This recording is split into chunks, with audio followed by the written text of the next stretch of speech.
So now, after having become comfortable with ratios, let's talk about calculations. So we're going to start out with Avogadro's constant. You already know Avogadro's constant, and we give it a symbol L.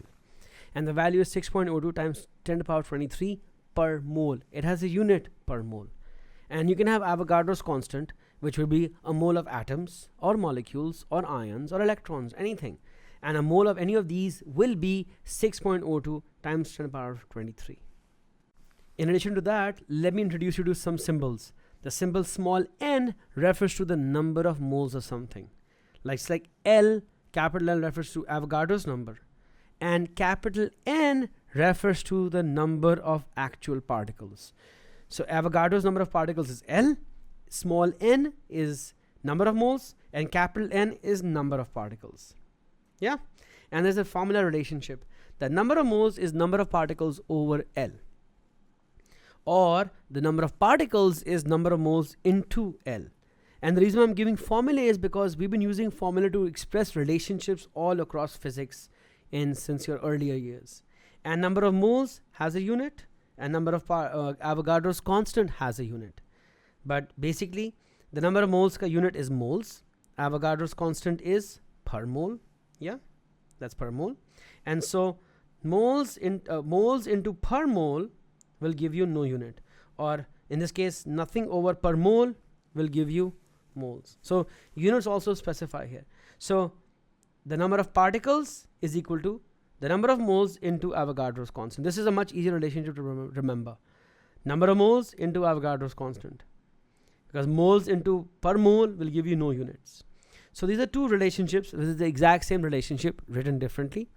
And this is one of the first relations we will use to find either the number of moles or the number of particles. Because if you ever want to find the number of particles for a certain number of moles, you'll just do number of moles into Avogadro's constant, which is like saying how much is 1 mole? 1 into Avogadro's constant. How many is 2 moles? Twice is this, 2 into Avogadro's constant.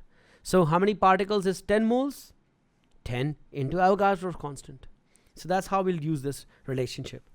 Okay, and we'll be calculating now the number of particles for a stated number of moles. For that, let's look at a worked example. This is also given in your notes. The first part says calculate the stated number of particles. Now the formula we'll use is n equals to n into L. Small n is the number of moles. So it's saying here that I have 3 moles of helium. That's 3. And I want the number. So the number is number of moles into L. So 3 into Avogadro's number, because that's the number of moles and Avogadro's number. And that should give you a value for n. And that value for n would be...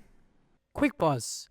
If you're finding value in this explanation, there's so much more to discover at Alt Academy, where we break down every A-level concept with the same clarity. Now back to the video lesson.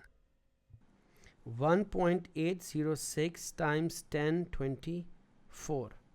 So basically, this is the number of atoms in 3 moles of helium. So that's how you solve for the number of particles or something if you know the number of moles. Straight up. Now in this particular case, remember, 1 helium has 1 helium. The same atom is also the molecule. So we don't need a ratio here. But in part 2 and 3, part 3 especially, we'll need a ratio, because it'll be about things inside something else. But the idea is now is to apply the ratio that we done earlier and this relationship to actually find the true number of particles. So let's look at part B now. So in part B, what we'll do is the molecules of sulfur trioxide in a certain amount of sulfur trioxide. Remember, you can only use this relationship when the number of particles and the number of moles are for the same substance. In this case, that's the number of molecules of SO3 from the number of moles of SO3. So I can use this relationship. I can only use this if I'm finding the number of particles or something whose number of moles I've been given. So I've been given the moles of sulfur trioxide, and I need to find the molecules of sulfur trioxide. So here, in this case, the number of particles would be 0.125 into Avogadro's constant. Yeah. This is the moles of sulfur trioxide, and I want to find the number of particles or molecules of sulfur trioxide. So 0.125 into 6.02 times 10 power 23. That gives me, in fact, 7.525 times 10 to the power 22. So basically, the number of molecules of sulfur trioxide in this many moles of sulfur trioxide are actually this many molecules. Literally, the actual count is this many molecules. So let's look at part C now.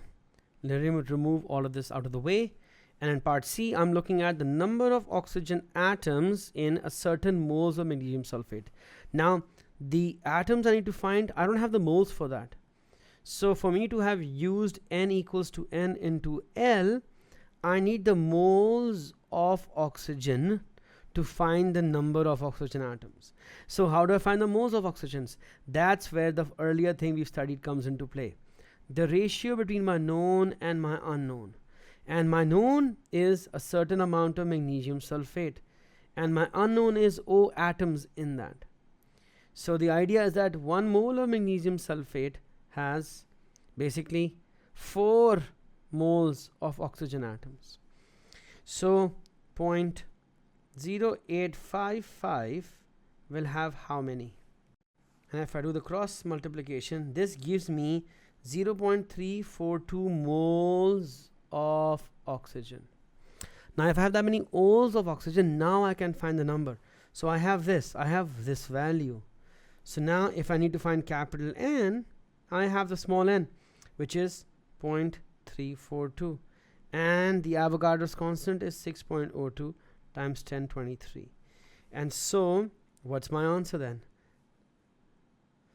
Basically N comes out to 2.05884 times 1023.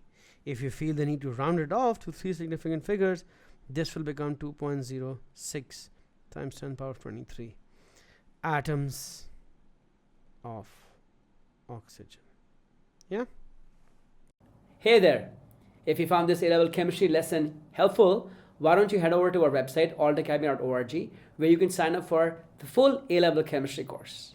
In addition to chemistry, you can sign up for physics, biology, math, or 4 other A-level subjects. Thousands of students have already taken the leap. What are you waiting for?